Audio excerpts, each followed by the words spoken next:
Noahide, are you holding on to your hat because the Sanhedrin has been reorganized and reestablished?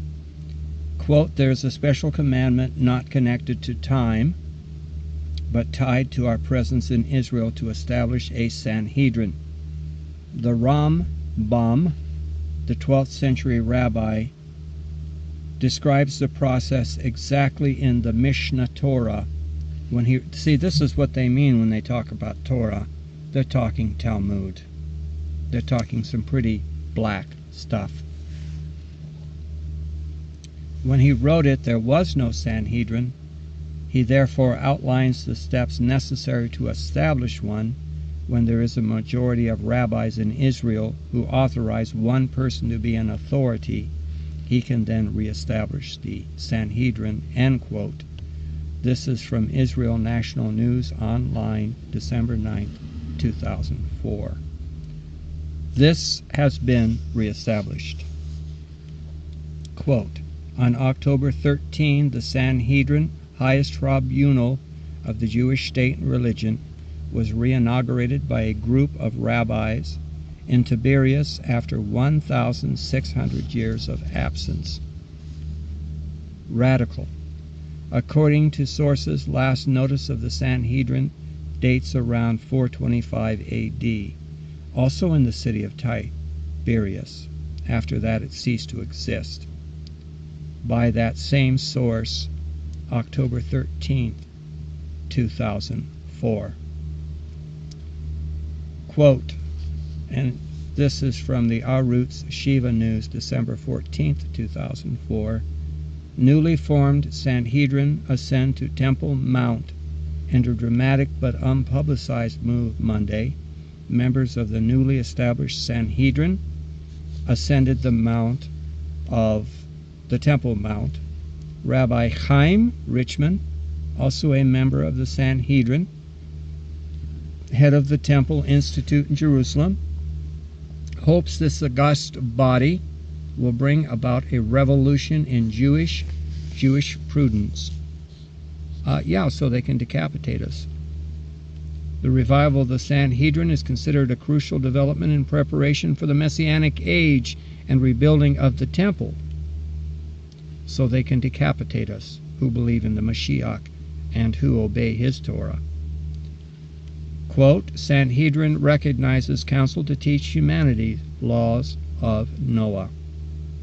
A group of non-Jewish delegates have come to Jerusalem to pledge their loyalty to the laws of Noah. They appear before the Nascent Sanhedrin, established a high council for B'nai Noach, according to that same news source, in June 9, 2006. Yahweh have mercy, I pray thee, upon us all. Help us to separate fact from fiction and not give in to delusion, paranoia, or panic, I pray.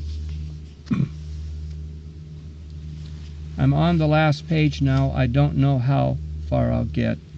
Also, it's the beginning of a new day. This is actually beginning day 3. Once the pains begin, they have begun, beloved friends. They're not going to go away. Oh no, they're going to go forth unto the 7th trump. Yep, it sure seems things are lining up. Soon you will be faced with drawing the line in the sand. 2 laws, one for Jew, one for Gentile. The decree will go forth. All Gentiles found keeping the 7th day shall be found guilty of breaking the Noahide law and must be punished to the fullest. Decapitation, according to their own Torah. No Gentile shall be permitted to speak Hashem, the name of Yahweh. All who have blasphemed are found guilty of breaking the Noahide law, decapitation. Now stop and ponder. Here's the patience of the Kodesh ones.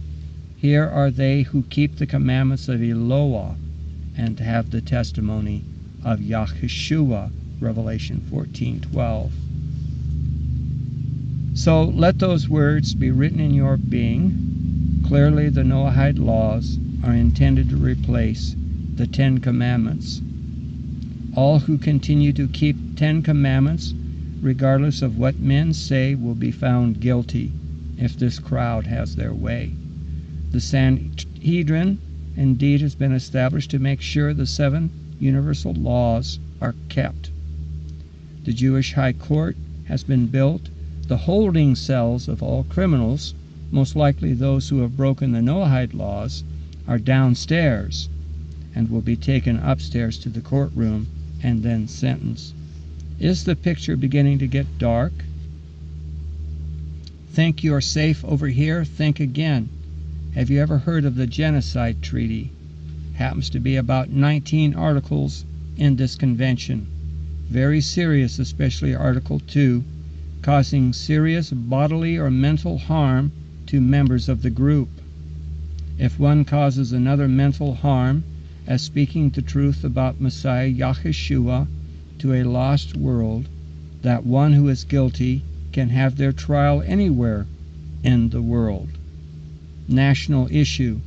One court for all the world. A United Nations meeting in Rome is wrapping up 5 weeks on a proposed international criminal court. The new court would have worldwide jurisdiction. They call this the New Order, by the way, the NWO, and could investigate, indict, try, hold, punish those who have committed certain crimes. What kind of crimes? Religious crimes. The crime of freedom of speech and freedom of religion. The proposed international court would subject Americans to a new world authority.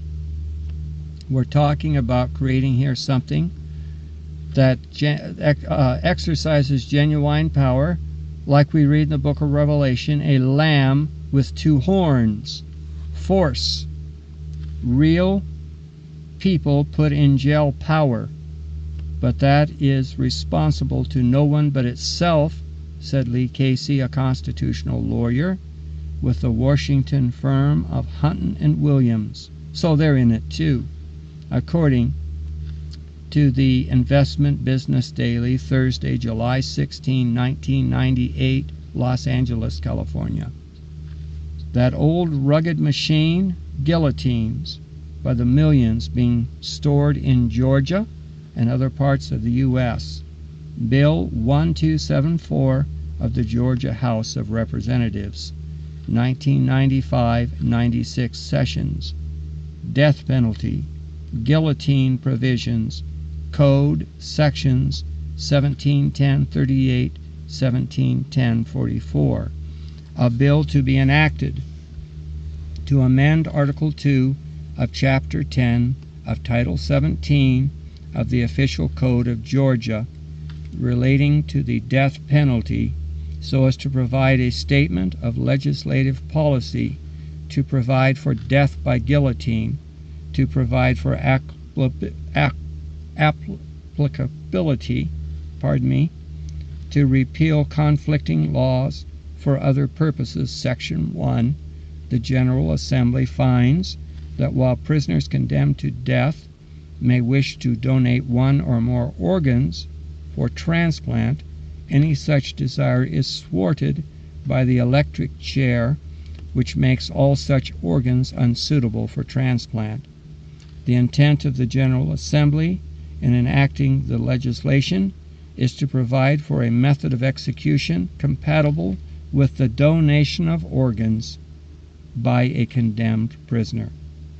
And I saw thrones, and they that sat on them, judgment was given to them, and the lives of those who had been beheaded because of the witness they bore to Yahushua, and because of the word of Elohim, who did not worship the beast nor his image, and did not receive his mark upon their foreheads or upon their hands. And they lived and reigned with Mashiach for 1,000 years. Revelation 24. What a way to get 1,000 years.